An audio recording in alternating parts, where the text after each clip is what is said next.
Look, I wonder how many people in New South Wales, and this has been implemented across Australia, are aware that plastic bags thinner than 35 microns were outlawed from the 1st of June. 35 microns. A micron is 1,000th of a millimetre.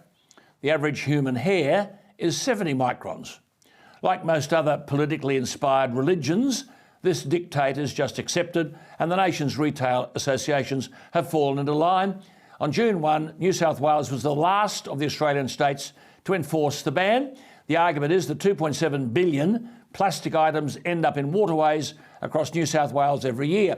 I've no idea who's counting or what validity that number has, but the justification for these bans lies with the argument that single-use plastic items equate to 60% of the state's litter, and businesses caught supplying these banned bags of 35 microns thick or less face fines of between $11,000 and $275,000.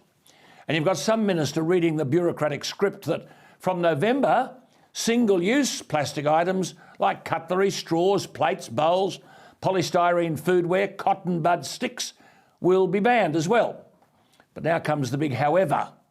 Just like the energy religion, where you must demonise coal, but when the lights look like going out, coal is king again, so too the bans don't apply to thicker plastic bags or produce bags or waste bags or, quote, essential product packaging. So just like coal comes to the rescue, so too can we demonise plastic bags, but they too come to the rescue. Remember, when you get your lamb chops from Woolworths or Coles, they're wrapped in plastic, very thin plastic, but it is essential product packaging. The dog poo bag is okay, the bin liners, the medical bags, and the thin bags you get your meat in at the deli, and most bags distributed by major supermarkets and boutique stores are thicker than 35 microns. They're unaffected.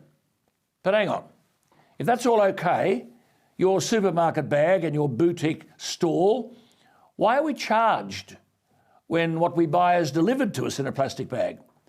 Allow me to make one or two unfashionable observations. And you guessed right, Matt Keane is at the centre of all of this.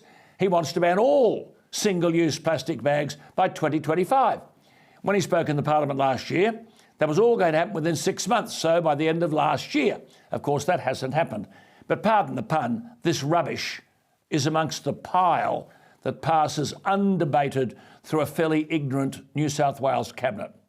Mark Latham got it right at the time when he said that Keane has little life experience and is, quote, killing off the great Aussie picnic and making children's parties and barbecues harder for families. As Mark rightly said at the time, this will be an inconvenience for families. Things like plastic plates and cups are often the affordable option.